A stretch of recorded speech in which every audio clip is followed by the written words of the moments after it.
क्या आप एक प्लेट खाने की वैल्यू जानते हैं? अगर मैं आपसे पूछूं कि आपकी जिंदगी का सबसे अच्छा पल आपके खाने के साथ क्या है, तो आपके पास क्या जवाब होगा इसका? रेस्टोरेंट का खाना या माँ के हाथ का बना हुआ घर का खाना? मुझे पता है आप लोग सब अभी ये सोच रहे होंगे कि यार हर्षद, ये बहुत ही ट्रिकी सवाल है कि हम कभी कभी तो हमारा मूड होता है कि हम एक रेस्टोरेंट का butter chicken fried full street food style खाना खाएं, और कभी कभी हमारा मन करता है। मुझे पता नहीं। चलिए मैं आप सबको एक बात बताता हूँ। भारत भारत के अंदर भोजन करना सिर्फ पेट भरने का जरिया ही नहीं, बल्कि एक संस्कृति और यादों का एक हिस्सा है। मैं अब आप लोगों को एक बात बताता हूँ। मिट्टी के चूल्हे से क्लाउड किचन तक का ये सफर इस सदी में पूरा किया है। इस सफर में हम सभी ने एफिशिएंसी और इफेक्टिवनेस और इकोनॉमिक ग्रोथ तो देखी, बट इसके साथ साथ हमने एक काफी बेहतरीन चीज हमारी जिंदगी में खोली, जो कि था ह्यूमन कनेक्ट और एक इमोशन। मुझे याद है जब मैं छोटा था, जब मैं गांव रहता था, तो मेरी दादी खाना चूल्हे पे पकाया करती थी। उस मिट्टी के चूल्हे में लकड़ियां, स्वाद और जो मसाले, उनका काफी अच्छा अरोमा आता था। बट आज के टाइम पे जब अब मैं देखता हूँ सारी तरफ घुमा के अपनी नजरें, तो मुझे सिर्फ ऑर्डर डिलीवर्ड और ऑर्डर रिसीव के नोटिफिकेशंस की टंग टंग सुनाई देती है। इस बढ़ते हुए युग के अंदर क्लाउड किचन ने एकदम से ही घर के किचन्स को और मिट्टी के किचन्स को टेक ओवर कर लिया है। इस नए दौर में घर का खाना तो बन गया है रेगुलर खाना, और रेस्टोरेंट का खाना बन गया है स्पेशल खाना। कॉर्पोरेट इवेंट्स हो, चाहे बर्थडे हो, चाहे पार्टीज हो, चाहे एनिवर्सरीज हो, चाहे एक रेगुलरली वीकेंड पे खाना क्यों नहीं खाना हो, तो लोग अपने घर पे ना बना के बाहर से मंगवाते हैं या बाहर रेस्टोरेंट में जाके अपना खाना इंजॉय करते हैं। पहले घर पे दावत होती थी, अब बफे में दावत होती है, जिसमें सिर्फ एक ही मोटिव होता है हमारा, पैसा वसूलो। 2017 की बात है, जब मैंने कॉलेज ड्रॉप आउट करने का डिसीजन लिया, तो मुझे किसी ने सपोर्ट नहीं किया, चाहे वो मेरे फ्रेंड्स हो, चाहे वो मेरी फैमिली हो। सिर्फ एक ही इंसान था जिसने मेरा सपोर्ट किया, जो थी मेरी माँ। मेरी माँ ने बोला, अगर तू विजन देख सकता है और कुछ नया तुझे चालू करना है तो give it a shot, life में कभी अफसोस मत रखना।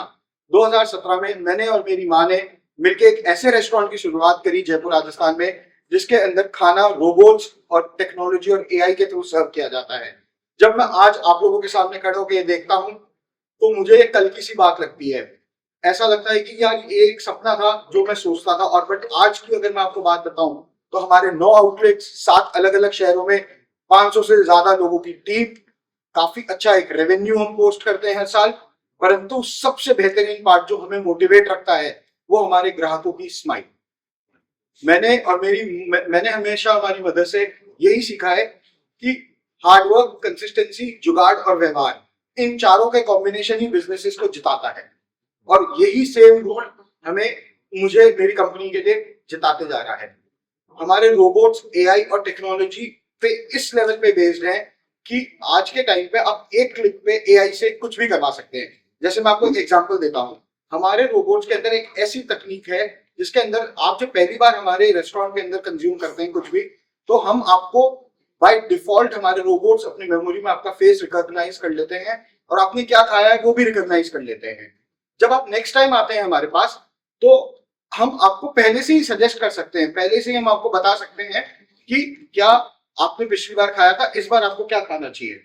इन सब कारणों की वजह से आप देखिए एआई और टेक्नोलॉजी किस हद तक जा चुका है।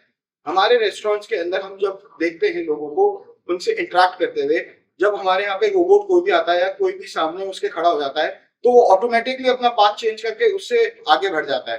तो ये सारी जो चेंजेस हैं, ये टेक्नोलॉजी और एआई के थ्रू ही हमारे रेस्टोरेंट्स और पूरी दुनिया में हो रहे हैं। मुझे तो ऐसा लगने लगा है कि आने वाले टाइम पे ऐसा ना हो जाए कि एआई हमें बताए कि शादी कब करनी है, किससे करनी है, कैसे करनी है और क्यों करनी है। तो इन सारी चीजों को हमें कंसिडरेशन में हमेशा लेते हुए चलना चाहिए।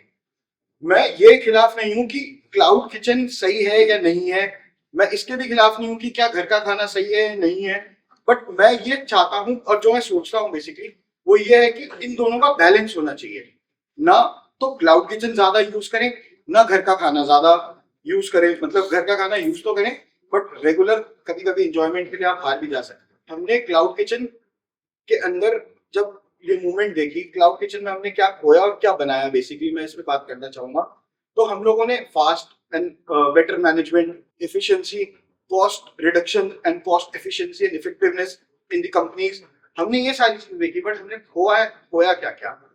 खाना बनाने का आर्ट, साथ घर पे बैठ के एक साथ खाने का जो हम प्रोग्राम, जो एक रिचुअल चलता था घरों में, ये हमने खो दिया।